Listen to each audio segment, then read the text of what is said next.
The twin sons of Kaler. 9 beat down like twin hammers on an anvil. Sergeant Marcus Hale had stopped counting the hours since the betrayal. His squad, 7 good men and women he'd fought beside for 3 years, had turned on him the moment the drop shuttle's ramp closed.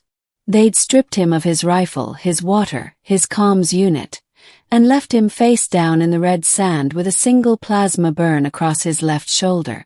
"You're too stubborn, Hale," Lieutenant Voss had said, voice calm as if he were canceling a training exercise. "The company's got new orders. You're a liability." Liability.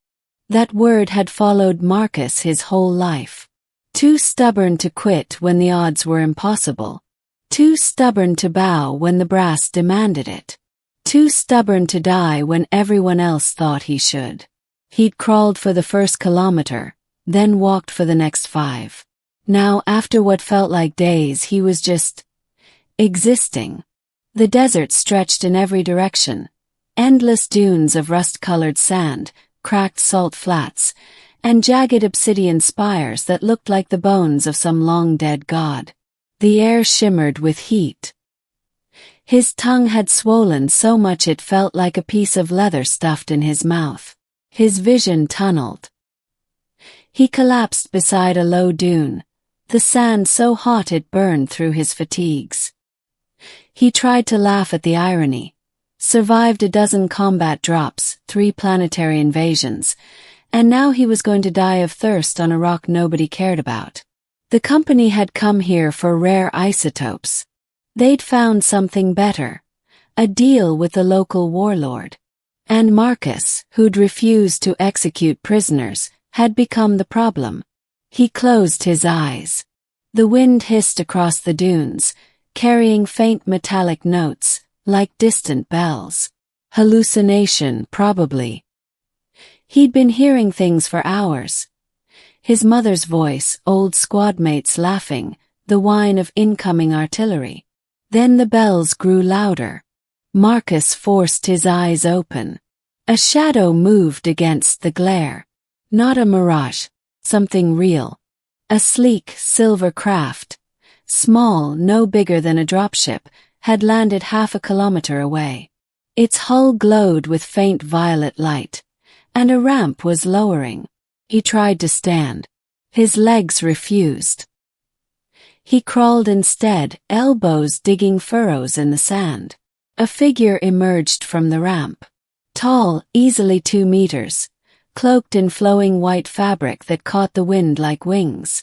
The figure paused, then moved toward him with deliberate grace. As it drew closer, Marcus saw the face. Delicate features, skin the color of polished amethyst, eyes like twin galaxies. An alien. A female by the human standards he knew. And she carried no weapons. She stopped a few meters away and knelt, studying him. Her voice, when she spoke, was soft, melodic, and translated itself directly into his mind. "You are dying, human." Marcus managed a cracked laugh. "That obvious. You should not be here.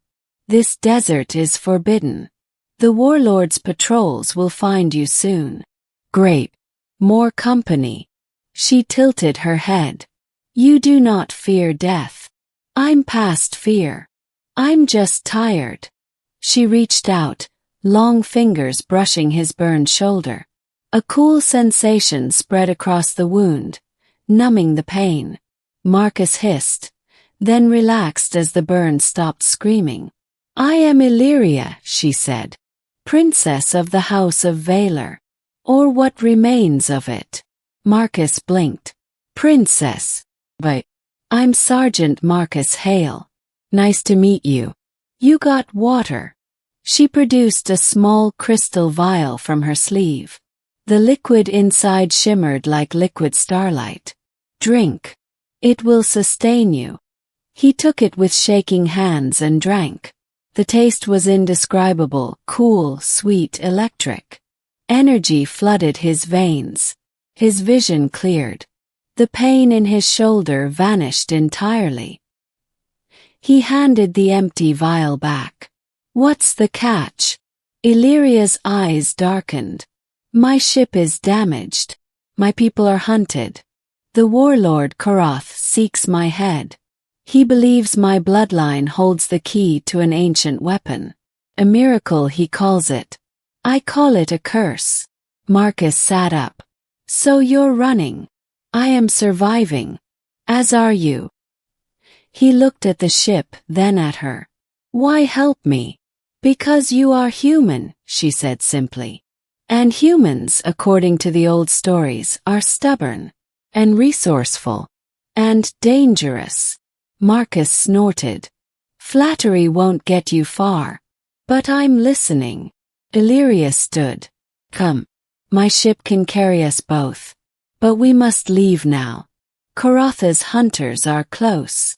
Marcus pushed himself to his feet. His legs still felt like rubber, but the vial had done its work. Lead the way, princess. They walked to the ship. It was smaller inside than he'd expected. Sleek corridors of white metal, glowing panels, and a single command deck with 2 seats. Illyria took the pilot's chair. Marcus sat beside her, feeling absurdly out of place in his torn fatigues. The ship lifted silently, sand swirling beneath it. As they rose, Marcus saw the warlord's patrols. 6 armored skimmers racing across the dunes, kicking up red clouds. They will follow, Illyria said. We cannot outrun them forever. Marcus studied the controls. What's wrong with the ship? Power core is failing. We have perhaps 3 hours of flight before it dies. 3 hours. He looked out the viewport. And then we crash. And Koroth finds us. Marcus leaned back. Not if I can help it. Illyria glanced at him. You are injured. Unarmed. What can you do? I can think, he said. And I can fight. You want a miracle. I'll give you one. But I need information. She hesitated, then nodded. Ask. Tell me everything about this miracle Koroth wants. And tell me about your people. Illyria spoke as the ship skimmed low over the dunes, weaving between obsidian spires to avoid detection. Her people, the Valori, were an ancient race. Millennia ago, they had mastered a technology called the etheric lattice, a network of crystalline nodes that could manipulate probability itself. The lattice could heal wounds, bend time in small pockets, even create matter from energy. But the power required immense energy, and the lattice had a fatal flaw. It could only be activated by a living mind attuned to it. A key. The key was a specific bloodline. Illyria's bloodline. Koroth, the warlord who had conquered half the planet, believed he could force the lattice to obey him by extracting Illyria's essence. He had already killed her father, her brothers, her cousins. She was the last. Marcus listened without interrupting. When she finished, he was silent for a long moment. So you're a walking nuclear bomb, he said. And Koroth wants to plug you into his death machine. An oversimplification. But yes. And you can't just destroy the lattice. It is woven into the planet's crust. To destroy it would shatter Kaler 9. Marcus rubbed his jaw. Then we take the fight to him. Use his own weapon against him. Illyria's eyes widened. You would risk your life for a people you do not know? I'm already dying out here, he said. Might as well die doing something useful. The ship's alarms began to chime. Power failing. They had less than 2 hours. Illyria set a course for the nearest Valori ruin, an ancient temple carved into a massive obsidian plateau. There is a secondary node there, she said. If we can reach it, I can draw enough power to repair the core. But Karotha's forces guard it. Marcus grinned. Good. I was getting bored. They landed in the shadow of the plateau. The temple was massive, black stone carved with swirling patterns that seemed to shift when you looked away. Armed Valori mercenaries, loyal to Karath, patrolled the perimeter. 6 skimmers, 24 soldiers, heavy weapons. Marcus studied the layout from a ridge. We need a distraction. Illyria looked at him. I can create an illusion. A false signal of my presence on the far side. Do it. Then get inside and do your thing. I'll keep them busy. You will die. Maybe. But I've been dead before. Go. Illyria touched his arm. Why do this, human? Marcus met her gaze. Because someone has to. And because I'm too stubborn to let a bunch of bullies win. She nodded once, then vanished into the shadows. Marcus waited until the illusion appeared, a shimmering image of Illyria running across the dunes on the opposite side. The guards reacted instantly. Half the force peeled off to pursue. Marcus moved. He didn't have weapons, but he had training. And he had the desert. He found a loose boulder near the entrance and waited. When the first skimmer roared past, he rolled the boulder into its path.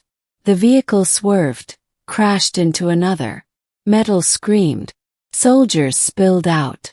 Marcus charged. He took the first soldier with a tackle, wrenching the plasma rifle from his hands. Quick burst dropped 2 more.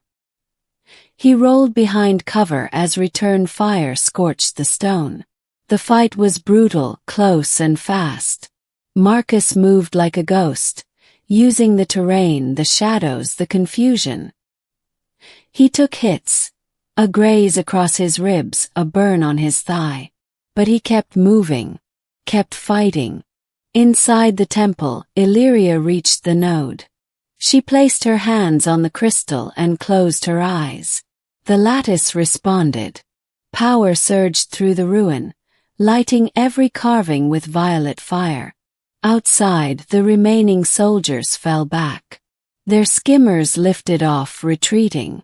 Marcus staggered to the entrance, bleeding, exhausted but alive. Illyria emerged, the ship's core now glowing steadily. She looked at him. You did it. We did it. They boarded the ship. As they lifted off, Marcus watched the temple shrink below. Karatha's forces were regrouping, but they had lost the node. And Illyria was free. She turned to him.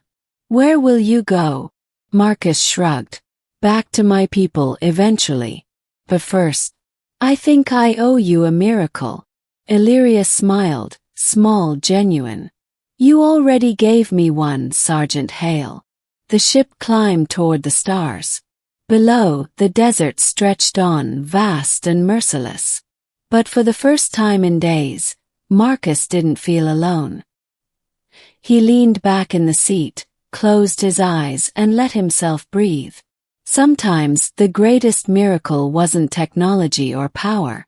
Sometimes it was simply refusing to die.